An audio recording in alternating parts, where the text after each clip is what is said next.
നമ്മുടെ ഓണപരിപാടി കണ്ടില്ലായിരുന്നോ? എന്തെല്ലാം കൊളാക്കി കളഞ്ഞു. കുറച്ചാൾക്കാർ അപ്പോഴേക്കും വഴിക്കായി പോയി. ഭക്ഷണത്തിന്റെ കാര്യം എല്ലാം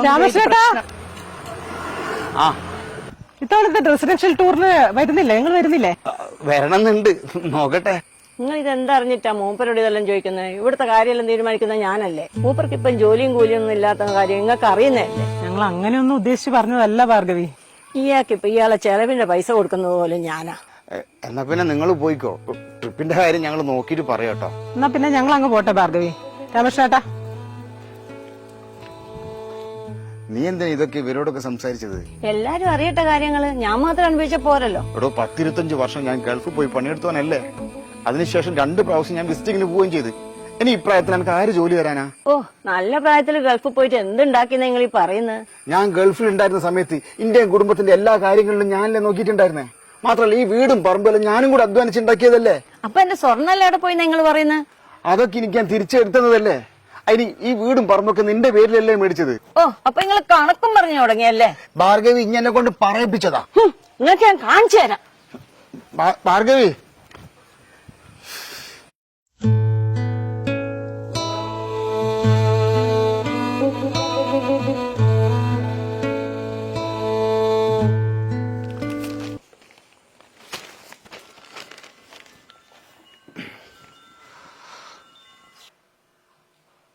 അയാളെ കാര്യമൊന്നും പറയാത്തതല്ല രാജുവേട്ടാ.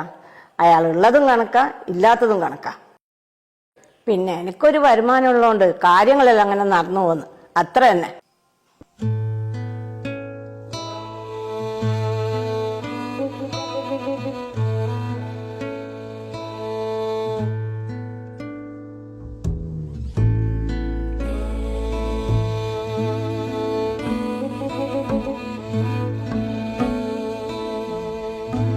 അതല്ലേ ഞാൻ നിന്നോട് അങ്ങനെ പറഞ്ഞത്.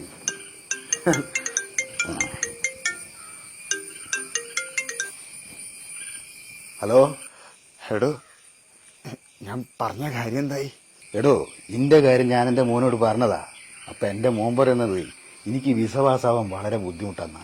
ഞാൻ വല്ലാത്തൊരു മാനസികാവസ്ഥയിലുള്ളത്, അതുകൊണ്ടാ. അല്ലെങ്കിൽ ഈ പ്രായത്തിൽ ഇനി ഗൾഫിൽ പോയിട്ട് എന്താക്കാനാ? ഇവിടുത്തെ കാര്യങ്ങളൊക്കെ ഞാൻ നിന്നോട് പറഞ്ഞതല്ലേ. ജോലിയുള്ള സമയത്ത് എല്ലാവരും സ്നേഹത്തോടെ വന്ന് മിണ്ടും, എല്ലാ കാര്യങ്ങളും എന്നോട് ചോദിച്ചിട്ട് ചെയ്യൂ. ഇപ്പൊ ജോലി ഇല്ലാതായപ്പോ ആർക്കും എന്നെ വേണ്ട, എല്ലാവർക്കും പരിഹാസം മാത്രം. കെട്ടിയുള്ള ടോർച്ചറിങ് വേറെ. നീ എന്തെങ്കിലും മോനോട് പറഞ്ഞ് എനിക്കൊരു ജോലി ഗൾഫിൽ ശരിയായി തരണം. ഏതോ നമ്മൾ ഒരുമിച്ച് ഗൾഫിലുണ്ടായിരുന്ന കാലത്തെ ഞാൻ എന്നോട് പറയില്ലേ, അയക്കുന്ന കാശിനൊരു കണക്കും കാര്യവും വേണമെന്ന്. നീ കിട്ടുന്ന കാശ് മുഴുവൻ വറ്റിച്ചങ്ങ് നാട്ടിലങ്ങ് അയച്ചു കൊടുത്തില്ലേ. എന്നിട്ട് ആകെയുള്ള വീടും പറമ്പും ഓളോളെ പേരിലും ആക്കി. അന്നേരം ഇഞ്ഞെന്ന് പറഞ്ഞത് ഞങ്ങൾ രണ്ടാളും ഒന്നല്ലേ. എന്നിട്ടിപ്പൊ എന്തായി? നീ ശവത്ത് കുത്താതടോ. എനിക്ക് ഇവിടുത്തെ തൽക്കാലം ഒന്ന് മാറി നിൽക്കണം. ശമ്പളമൊന്നും വേണമെന്നില്ല, തൽക്കാലം ഭക്ഷണം തന്നാലും മതിയാവും. എന്റെ ഒരവസ്ഥ നീ മനസ്സിലാക്കണം.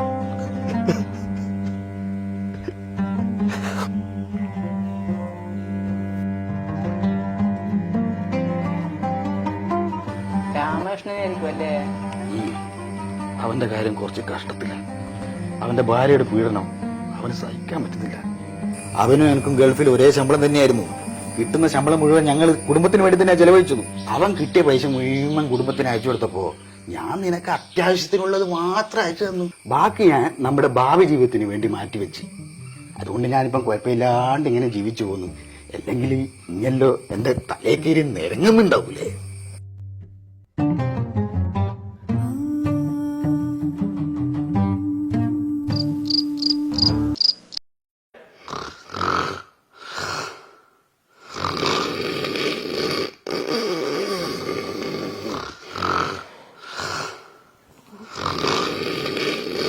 അല്ല മനുഷ്യ, നിങ്ങൾ എന്നെ ഒന്ന് മനസ്സമാധാനത്തോടെ ഉറങ്ങാൻ സമ്മതിക്കൂലേ?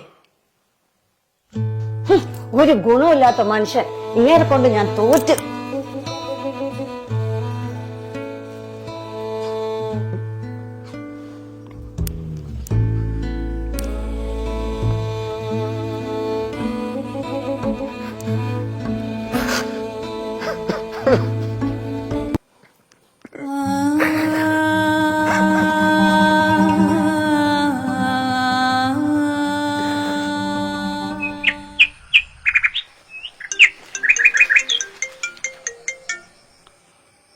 ഹലോ ആ എപ്പോ? ഇന്നലെ രാത്രി എന്റെ കൂടെ ഒരുപാട് സംസാരിച്ചാണല്ലോ ഞാൻ.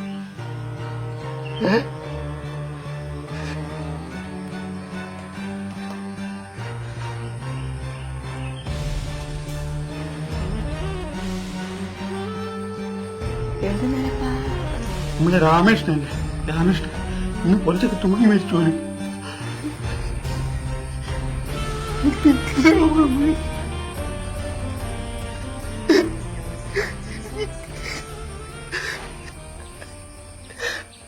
ജോലിയുള്ള സമയത്ത് സ്വന്തം കുടുംബത്തെ പൊന്നുപോലെ കൊണ്ട് നടന്നവനെ അവനൊന്ന് വീണപ്പോ ആ കുടുംബം തന്നെ അവനെ കല്ലെറി വന്നു.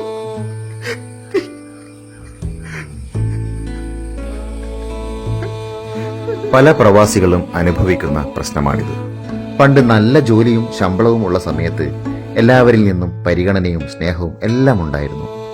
എന്നാൽ ജോലിയും ശമ്പളവുമൊക്കെ ഇല്ലാതായപ്പോൾ ഈ കിട്ടിക്കൊണ്ടിരുന്ന പരിഗണനയും സ്നേഹവും എല്ലാം മാഞ്ഞുപോയി. എല്ലാ പ്രവാസികളും മനസ്സിലാക്കേണ്ട കാര്യം, നമുക്കും ഇങ്ങനെ ഒരു സാഹചര്യം ഉണ്ടാകാം. അതുകൊണ്ട് തന്നെ ജോലിയുള്ളപ്പോൾ ലഭിക്കുന്ന ശമ്പളവും ഉണ്ടാക്കുന്ന സ്വത്തും എല്ലാം ബുദ്ധിപരമായി കൈകാര്യം ചെയ്യണം. ഇല്ലെങ്കിൽ ഇതുപോലുള്ള അനുഭവങ്ങൾ അല്ലെങ്കിൽ ഇതിന് സമാനമായ സാഹചര്യങ്ങൾ നമ്മളിലൂടെയും കടന്നുപോകാം. ഈ വീഡിയോ ഇഷ്ടപ്പെട്ടാൽ ഷെയർ ചെയ്ത് എല്ലാവരിലും എത്തിക്കും എന്ന പ്രതീക്ഷയോടെ